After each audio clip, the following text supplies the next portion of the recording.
What's going on, everybody? It's the Hook Cam back again with another film breakdown, this time taking a look at the Pats and the Texans.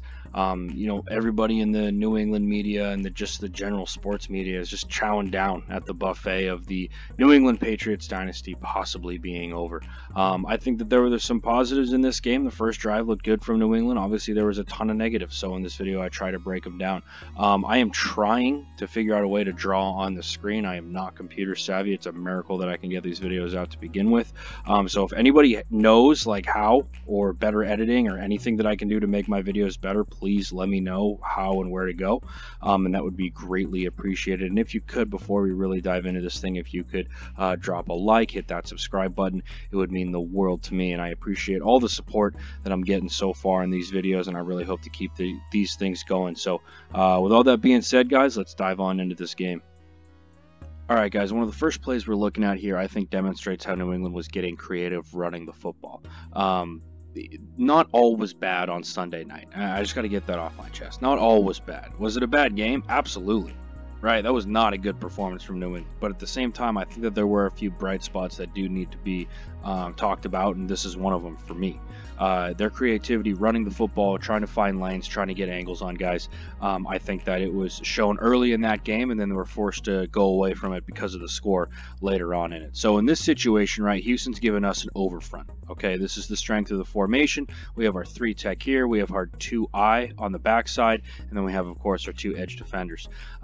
In this situation, what New England's going to do is they're essentially going to trap every down lineman. Okay, so they're going to trap this 3 tech, they're going to trap this 2-eye, and then they're just going to fold on the backside here on this edge defender. And how it's going to look is your left tackle is going to work out to 59. Your left guard is going to trap this 3 tech. Your center is going to work up to 41. Your guard and your tackle are going to fold on this backside. So our guard's going to work out, our tackle is going to work underneath and work up to 55. Now this 3 tech right here is going to end up getting trapped by 83. Okay, really good job from New England on this play. Right, we get all of our traps. Really good job at Marcus Cannon getting under that 3 tech. He's getting friction from that defensive tackle. He works under that, works up to 55. Right, Ted Karras does his best to get up to 41. Very difficult block to do. Very difficult block to do to get up to that second level. And then, of course, 83 works down to trap this 3 tech right here. Okay, everything shakes out really well. And the reason why I think that this play worked, because when I freeze it right here, right, we have 2 massive gaps right in the middle of this defense where these backers should be filling. But why do they hesitate? And the reason why they hesitate is because of the handoff. Okay, watch as where this ball is handed off and how it bumps these backers. Right, boom. This is looking like wide zone. Right, and those backers get over just a step or two. Just a step or two, and that is going to give Rex Burkhead the angle to cut back on this thing and also give a chance for Ted Karras and Marcus Cannon to work up to their respective backers. So again, it's a very simple 4-yard gain. It's something that we saw last week against the Cowboys, but they executed decently well in this time, and they end up picking up 4 or 5 yards, and it's something you can build on for later. But again, just one of those early plays that I think New England executed well and something that needs to be brought to light. All right, guys, working into this next clip here, 3rd and 5 that New England converts on this first drive. What I want to show with this clip is, number one, what Houston is running coverage-wise and kind of what their scheme was. Right now, we've seen a lot of the focus, obviously, through the first 12 to 13 games of the season. It's all been on Edelman, right? Everybody's been talking about, they're going to bracket it. They're going to bracket Edelman, which is exactly what I showed in my Bills video from a while ago. Now in this situation, the Texans kind of do things differently, and I think that Houston was they were planning one step ahead for New England, and I think that Romeo Crennel obviously spent time in New England. He's thinking, hey, you know what? They know that we're going to bracket Edelman. If that's what we decide to do, let's bracket James White, because that's probably going to be his next target, right? So as we drop back here, I think that 12 is located in Edelman, but again, just look at the coverage that we have on James White. That option route that you see New England run a lot, no chance on this, because James White has 2 guys on him. Now, what that does is it opens up space down the middle of the field, right? We have this cover 1. He's rolling to this side. Brady's eyes are getting him there because he's probably staring down 11, and then he throws that thing in there for a first down. But again, when we look at coverage-wise what's going on when we see this from the end zone, we can see that they're basically telling 21 and 41, force James White to be out of this picture. Okay, off the snap, you can see that they're really bracketing 28. Okay, and that's going to open up stuff down the field for Edelman, for Jacoby Myers later in the game. But right now, right, there's nowhere to go. Now, back-wise with coverage, right, when he has an option route, and all an option route is that as you work up the field here, if you have this linebacker who's inside leverage on you, then you're going to work away from it. If the linebacker's outside leverage on you, then you work inside. In this situation, he's got both guys right there. He just checks it down and really just kind of turns, faces the quarterback. He knows that, hey, I've got two guys that are responsible for me. It's going to open up something else down the field, which is where they end up connecting with Edelman on this and getting that completion. I believe this is the second third down that they convert on this drive. But again, just kind of showing you guys what the Houston Texans are doing coverage-wise, how it ended up working to the Patriots' advantage early in this game. Obviously, that did not continue throughout the entirety of this thing, as cover one really dominated New England going on throughout this game. So I kept the first 3 plays from this first drive because 3 good plays, right? There were 3 good plays that New England ran. They executed them well, and it put them in a position to put points on the board, okay? Now, on this play, what New England's going to be running is essentially a long trap, okay? And all a long trap is, in long trap and counter are kind of run the same way. Really how they are told to, how they're different is in the backfield. In this situation, you can see Brady in the backfield. It's pretty much just a straight handoff. He turns to his right and the ball goes to the left. That's really the only difference. With counter, you actually have back movement to the side of really the fake, I guess you could call it. It's a stupid way to say it, but you get what I'm saying. Okay, now offensive line wise with this, a really good job all around. Really good job. Okay, what we're going to get on the right side of our screen is we're going to get a combo from left tackle and left guard, and they're working up to 55. Okay, and we can see on this defensive tackle is going to spike inside, and Isaiah Wynn does a really good job working up and getting to 55 and just taking him on the path he finds him and working him out of a running lane. Excellent job by 76 on this. Now on the back side of this, our combo between the center and this right tackle, this is a very difficult combo, something that I can't stress enough to you guys, because 75 ends up not getting up to his backer, and it's I don't want to say it's okay, but this is a really difficult combo, okay, because with our guard, we're working to kick out this edge defender, right? So that means that our center and our tackle have to combo with this 3-tech, and our center has to work up to 41, right? Boom, he hits there. Now he has to redirect and get up to 41 and try and cut him off. He's laying out. That's excellent effort and doing just enough to push that guy by and get him out of the way and create a running lane for Sony Michel. Really good job from Ted Karras on that, okay? Now our guard here, we can see he's going to pull and kick out, and there's one thing that he does right before, okay, because this is actually a phenomenal job by Shaq Mason. Outstanding job. I can't stress this enough. I actually didn't even notice it when I watched it the first time, okay? Now, Shaq Mason is pulling, and he's aiming to kick out 59. But he doesn't put on the blinders and just run right through 59. No. He does a really good job stopping and seeing this pressure, sticking his arm out and strong-arming this dude right out of the way. That is next level stuff, man. That's why Shaq Mason's one of the best guards in the league. That is outstanding awareness and the ability to stop that thing on a dime, right? Boom, right there. Just right before he goes to kick out 59, he gives that peek upfield. Excellent job on that, right? 83, Lacoste comes over, cleans the rest of it up, and Sony Michel's off trying to pick up, picks up like 17 on this play. Excellent job, really well executed across the board. You know, just a good play. Again, it's that long trap, but it's made because Shaq Mason does a superhuman effort on that play, getting his arm out there and stopping that pressure from getting to Sony Michel. But honestly, guys, I hate to say it, that was kind of the end of the good plays. Let's dive into some of the more ugly ones. All right, guys, the Brady interception. Football is such a situational and momentum-based game to me a lot of times. You know, right now it's 3-0. The Patriots defense has forced 2 punts, and the Patriots are building momentum, right? A great first drive, outstanding first drive, probably one of their better drives of the season. Okay, we got a second down here. They're going to motion Edelman from left to right, and really all they're trying to set up at the bottom is a little pick play. Okay, James White's going to take his guy deep. Ben Watson is really going to set like a pick here and try and cause as much traffic. Really, he's just trying to work this cat right in front of him, and Edelman's going to run behind him and just kind of shut his route down right there. Right? Ideally, that's where you throw this ball. What Brady saw is he saw a man, and he saw that corner do a really good job of getting over the top. And he's like, I'm not going to throw that. He's going to get tackled immediately. We're going to look backside, right? Because it's just straight man out of the Texans, okay? Now, what we get on the backside is we're going to get a little in route from number 1, and we're going to get a deeper, like, bender from number 2, okay? Boom, he stems that thing in. This is open in the NFL. That's open in the NFL. That's a ball that kid has to fight for. You have to get your body in front of it, and you can't leave your quarterback hanging out to dry on that. And there's probably going to be a lot of different opinions on this play as far as, oh, maybe Brady left his cat out to dry. Everything I've seen has been like, hey, N'Keal Harry has to fight for that ball. I'm sure there's a lot of haters out there who are fueling a different narrative, but that's a catchable ball in the NFL. And N'Keal Harry can't just let this corner work in front of him and take that ball away. I mean, this is a play where you as a receiver are getting bullied, right? And I think N'Keal Harry has a tremendous amount of potential. And this is definitely a learning curve for him. But your body's in front of it. Very difficult ball to throw. Not bad ball placement at all. It looks like N'Keal Harry is actually trying to shut his route down, and then he starts working to it, and that corner gets in front of him. But again, a really bad mistake. Obviously, a massive momentum change as far as the game is concerned. And Brady lunges out there, throws his arm, and ends up with a tackle in the stat sheet. But again, massive play for the Texans. I don't hate the play call from New England's perspective, but 15 has to fight for that ball. He has to work his body position into a better spot. And one other thing that I want to point out, because I got to point out the offensive line. Outstanding job from Ted Karras on this, picking up a stunt. Really, really good job from him. He works out. He redirects right here, right? He almost gets crossed up, redirects, and pushes that guy out of the way so Brady's got a lane. Really good job from him.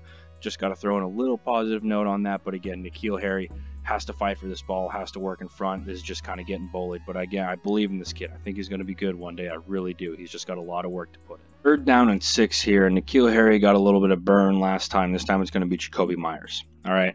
3rd down and 6. And this play call really is designed to get him open. Okay. We're going to have essentially a double post out of our 1 and 2 on this side. They motion Jakobi Meyers in, send him back out, right? And look at the separation it causes pre-snap.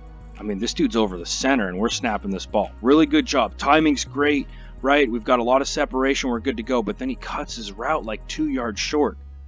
You can't do that. You can't cut your route short like that when it's 3rd down, right? Now, Brady, you can see him point up.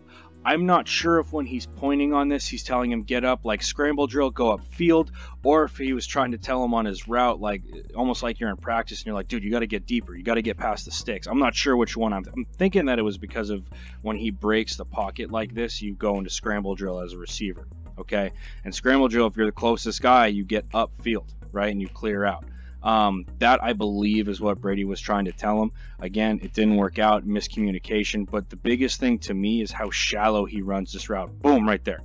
Okay, now if 12 throws that ball right now, he's going to get tackled immediately. I don't know if he picks up a 1st down. I also don't know if that's his first read on this. It kind of looks like his helmet's pointing downfield, and he's looking for Edelman, who's getting bracketed.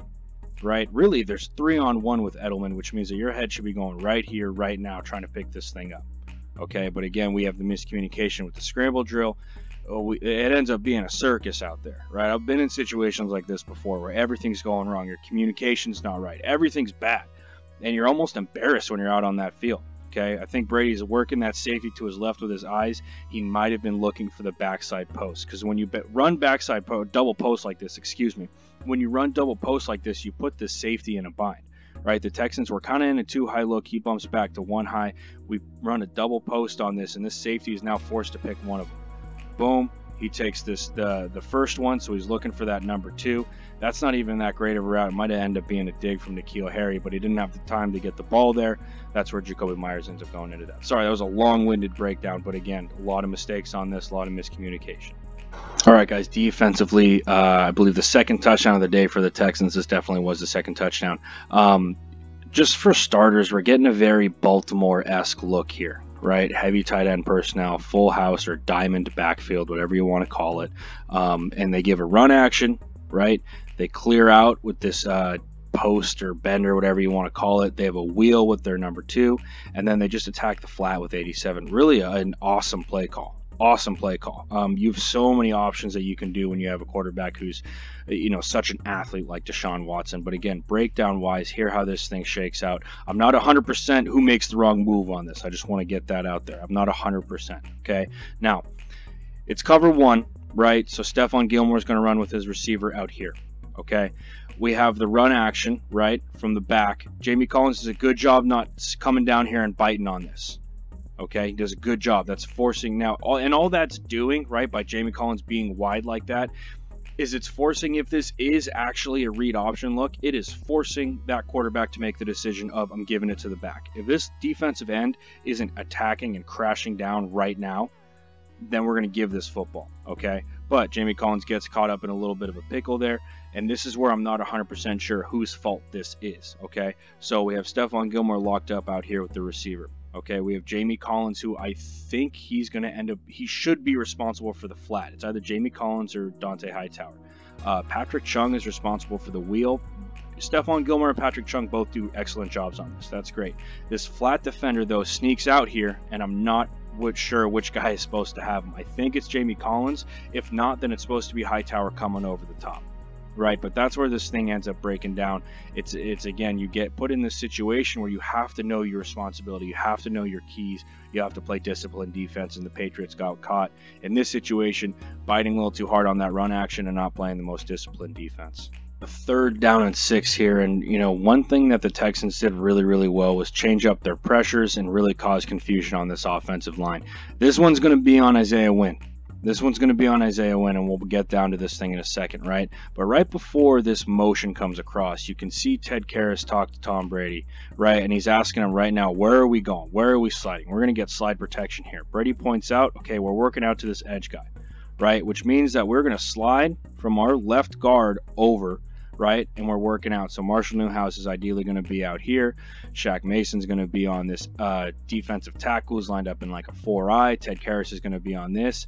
And Joe Thuney does a really good job of staying true to this thing because he knows that this cat's going to spike inside on this, and that's who he ends up picking up. Okay, now, how do we know that this is slide protection and that this is Isaiah Wynn's fault? Watch this little hand signal right here, right there. Okay, that means that I'm going to be manned up with this edge defender out here. I'm manned up with them. So anything that comes inside on this is going to be the backs, but the back leaks out. So this is where that miscommunication is. This is a 5-man protection, right? 5-man protection, and they bring 6, so you're going to be outnumbered somewhere. But what the Texans do, right, is they have this edge guy be responsible for the back, and that's where New England gets messed up in this. And this is all pre-snap stuff, and this is obviously, I can almost guarantee this is stuff that coach is talking about in the film. Has to be. Right, the best coaching staff in the nation belongs to the New England Patriots. There's not a chance that they didn't tell him, hey, in this situation when he's the single receiver, yeah, this edge defender is going to be on that back. That's what I would imagine would happen, right? And Isaiah Wynn has to get his mind right. He probably has to read 1-2 or 1-2, whichever way. But again, this one's on Isaiah Wynn. That's where this pressure comes from. And 12 doesn't have enough time to get this ball off. Again, ending another drive, causing a ton of frustration across that front. All right, guys, I had to put another decent running play in there on this. Just another example of how the staff's getting creative running the rock. What New England's been doing more and more, and I would imagine other staffs are doing it as well, is they're folding on the backside.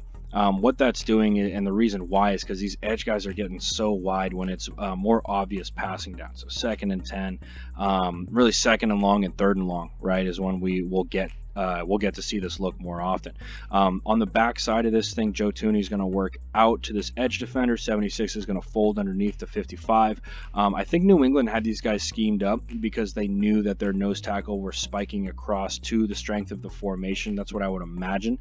If not, 66 would have to work all the way in front of this defensive tackle, which is a very tough block. But we can see off the snap, he stunts across. Really good job by 66, just walling him off. 83. Matt Lacoste is the one who ends up kind of killing this play, and it's a tough block, right? He's asked to work up over to this linebacker's play side shoulder, right, and pin him right inside out, which is a very difficult thing to do, especially when these guys are as fast and as athletic as they are. Really difficult to do that. But again, I just like the creativity of it. I think it's a smart play. 2nd down and 10, you end up picking up 8. It's a really good job putting yourself in a manageable 3rd and short.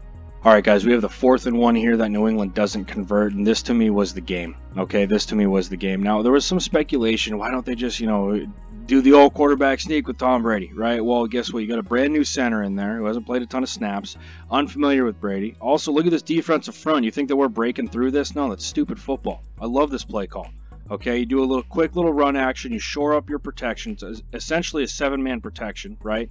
You influence deep with Edelman, who you know is getting attention, and you do the same thing on the backside, and you just do a quick little drag right here. A superhuman play from 41 to get in front. Now, yeah, you could say it might have been pass interference. I would agree with that. right? I'm also a Patriots fan, so maybe I'm biased. But in this situation, yeah, I could see that being pass interference. I really like this play call, though, man. I really do. Mohamed Sanu coming all the way across the field, big physical receiver, strong hands. Obviously can't come down with this thing, but this was the game in my opinion. Once they could not get this, I was surprised that they still made it a game. But again, I do like the creativity with this. And for those of you who are thinking, yeah, they got to run a QB sneak, dude, look at this front, man. They're not getting anywhere in this, right? Maybe you can find a seam right there, but you know he's spiking inside on that thing. Yeah, I'm not seeing it. That's just my opinion, though. I like the play call. He's open, too. He's open just before that dude gets there. If 41 doesn't get in front of him, he's running across this field with no friction or anything. I think he's outrunning it, and he might pick up a good chunk of yardage on this as well. So, you know, a tough loss for New England. Really tough loss for New England against the Texans. You got to bounce back against a good Kansas City team. We'll see how they end up doing. I'm sure that those coaches haven't slept at all since this game happened. They're all living off black coffee. But anyway, guys, with all that being said, that was my last play. Hope that you enjoyed this video. Hope you found it informative. With all that being said, guys, I'll see you next time.